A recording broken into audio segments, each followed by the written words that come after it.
Donald Trump just announced a national emergency. I need to explain everything that's happened one by one. Here we go. So the US imposes 10% global tariff on imports, right? China then raised tariffs on the US goods to 125%. US then added 145% tariff on Chinese products. Then to retaliate, China targeted US agriculture and energy exports. Then the US sanctioned Chinese AI and semiconductor firms. China then puts US companies on unreliable lists. US then blocks some Chinese tech investments. China then launched an antitrust investigation on American companies in China or dealing with China. Then the US raised tariffs on Chinese electrical vehicles to 250%. Then China pushed domestic EV brands limited Tesla expansion. The US declared an economic emergency to justify tariffs. China imposed export controls on rare earth metals. US criticized Chinese propaganda globally. China then banned several Hollywood films and US media. US then warns allies against using Chinese tech. China then strengthened ties and trade with the ASEAN and the EU. Holy shit. Oh, what's going to happen next, guys?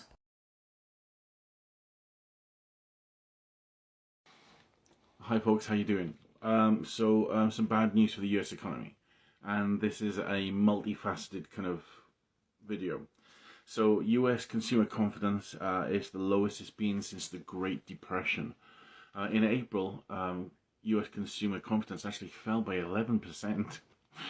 That's really hard to do unless you're trying to do it intentionally. Sorry, I didn't mean to laugh. Tariffs are taking effect, and they've started to increase pricing.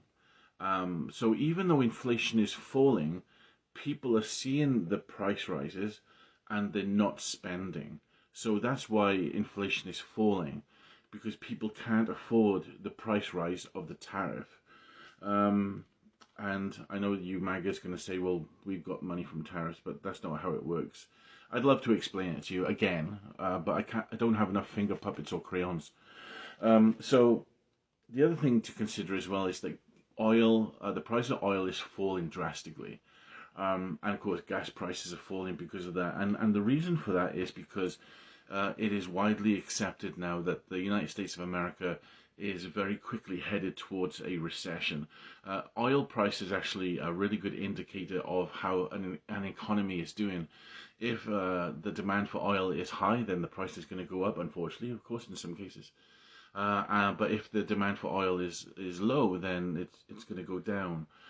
Why is the price of oil going down? And it's because basically this is that it is expected that there's going to be a great deal of job losses in the United States.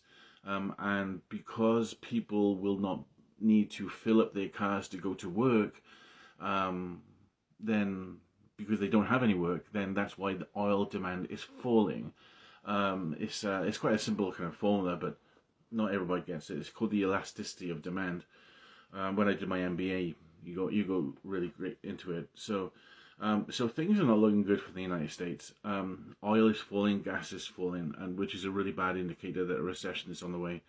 Also, the other thing, of course, is that vacations are taking a really big hit too, because people are not buying vacations because usually vacations are expensive, and they're not buying vacations because they're expecting not to have the money, because they may not have jobs. So folks, initially the source comes from the CNN. I'd love you guys to give me a follow. I'm trying to get to 50,000 followers. Maybe you can help me.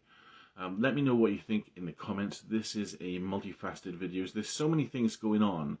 It's hard to put it in one video, but things are not looking good for the US economy. And people celebrating gas prices come down is actually like celebrating that a house is on fire and you feel warmer. That's probably, you feel warmer. I feel warmer now. My house is on fire. It's a bit of a weird one. Anyway, folks, let me know what you think in the comments. My name is Nick. And next steps for China, sir? Well, we'll see what happens with China. We would love to be able to work a deal. They've really taken advantage of our country for a long period of time. They've ripped us off beyond anybody, nobody, how people stood for it, sitting in my position is not even believable. And we're talking about many presidents, not just a couple. But they did, and all we're doing is putting it back in shape. We're resetting the table. And I'm sure that we'll be able to get along very well. I have great respect for President Xi. He's been, in a true sense, he's been a friend of mine for a long period of time.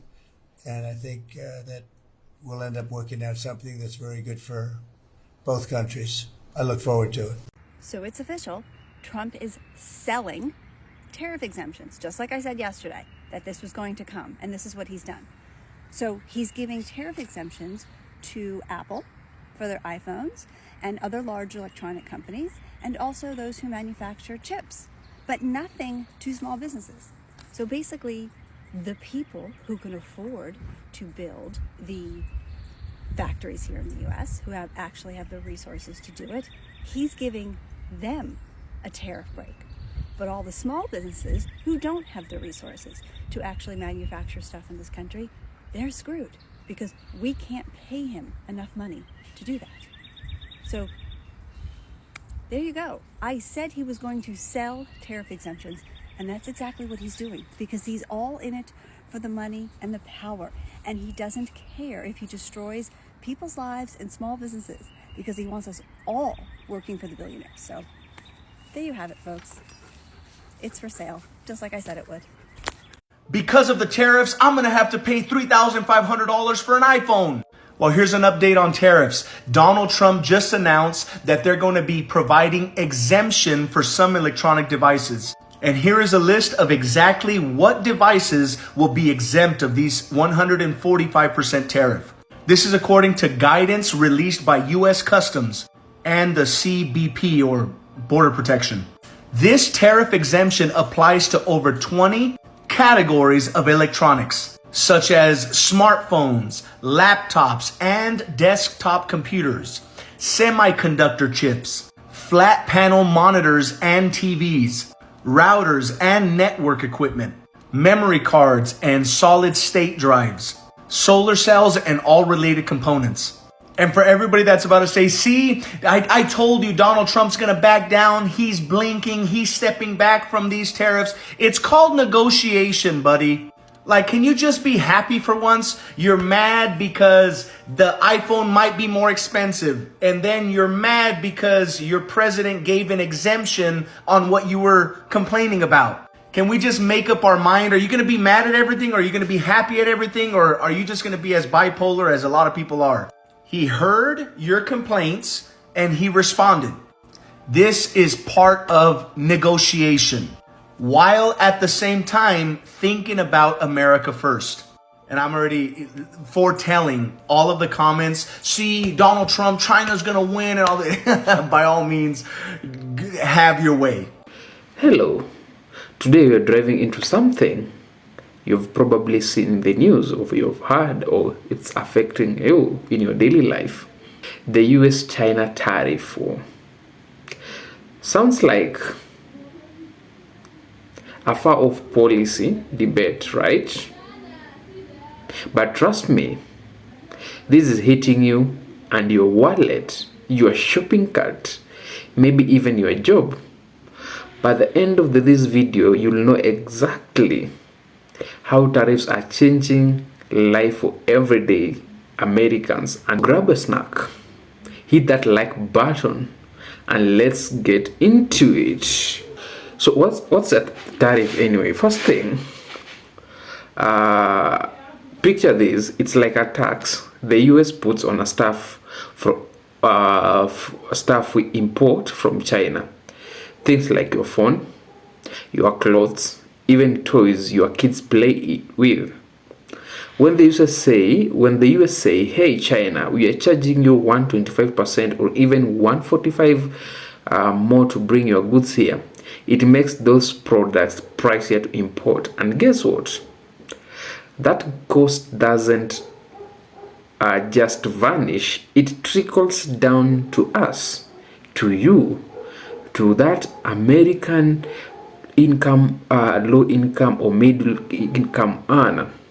China is not staying quiet either. They have slapped tariffs on US exports.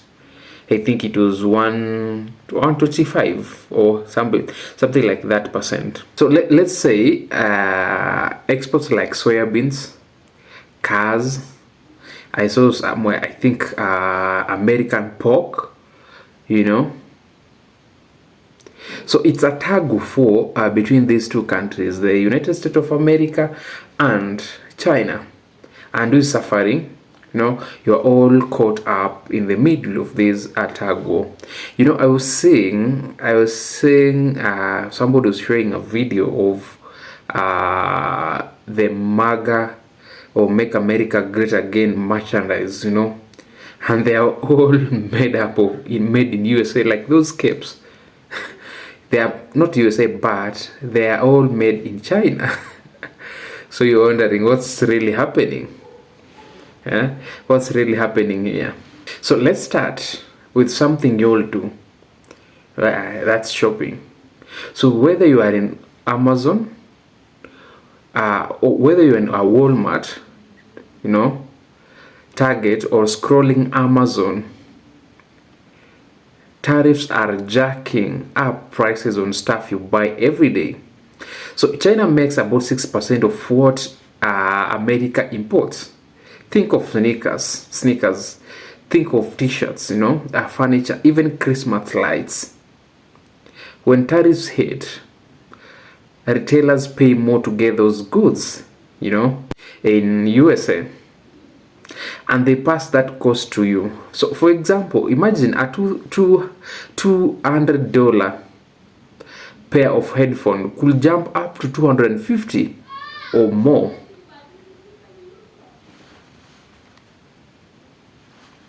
You know, there was a recent study estimated tariffs could act like a $1,300 US dollars tax.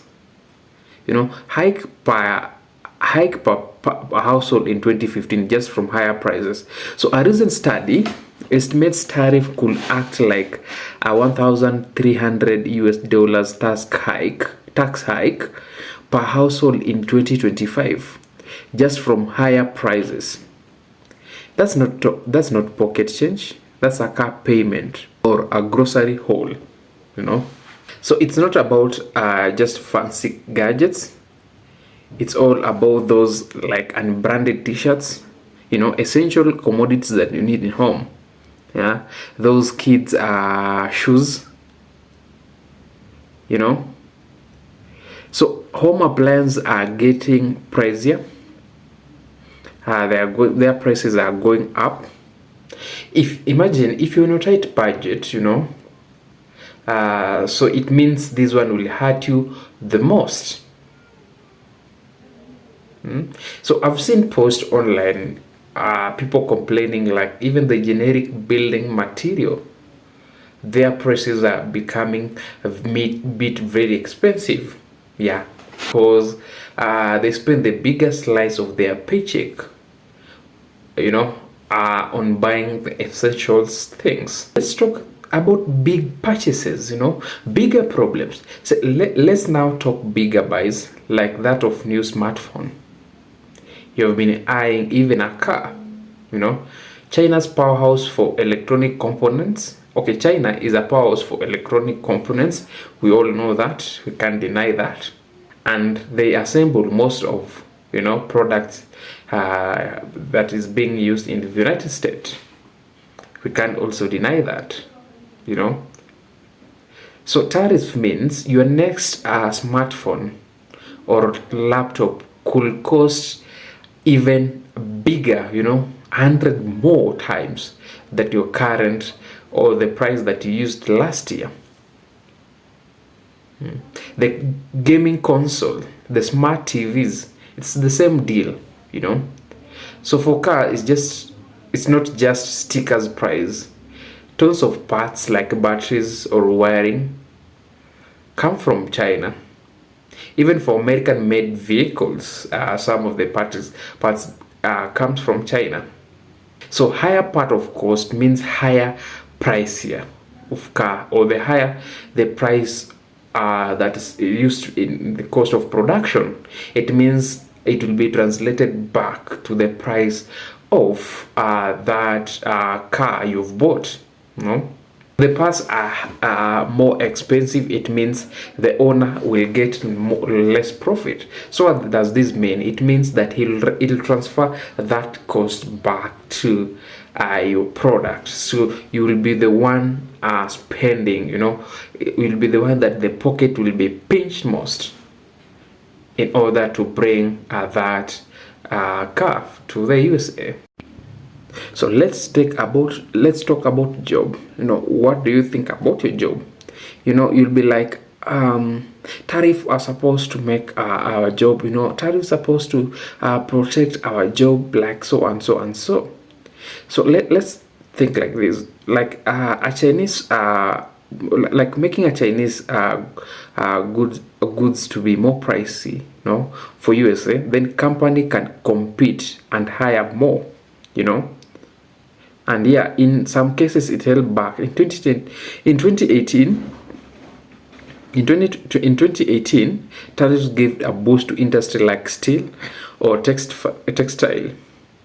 But here's the reality check. Most experts says tariff won't bring back flood of manufacturing jobs. Why? China's wages are way lower. Yeah, thinking of a 12% an hour versus a not 12%, but $12 an hour versus a $30 an hour in the United States. And they've got massive factories, you know. Plus automation means a few workers are needed anyway. So imagine to minimize the cost, this factory will be forced to reduce a number of workers, you know, and maybe utilize the AI, the robots. So it means some of the jobs will be cut. There's a study in 2020 found that the last trade war actually cost more manufacturing jobs than it saved in some sectors. You know, it's not only in China, but even in United States, you know. So let's the tariffs have been raised for US exports to China. So it means if the tariffs rise, the manufacturer or the assembly person, you know, will be required to raise the price. And raising the price, it means will sell more, and maybe the production cost will be high, you know. So it means that it will be making lower profits, and these lower profits means that the owner or the people in charge of assembly will want to automate, to use, you know, you'll want to utilize the use of AI, like the robots, to reduce the cost. So this means that your job is in a hanging balance, it's working just in a thin line. So American farmers are getting a heart beating, you know, on these tariffs. You know, like the other video which I talked and say like this, when Trump says cool down, you know, we are taking it slow, you are taking it on a slow pace. There's this farmers in Nebraska, there's this farmer in Red State area, you know, his farm is in blink of going to bankruptcy. So this farmer will not wait for very long, you know.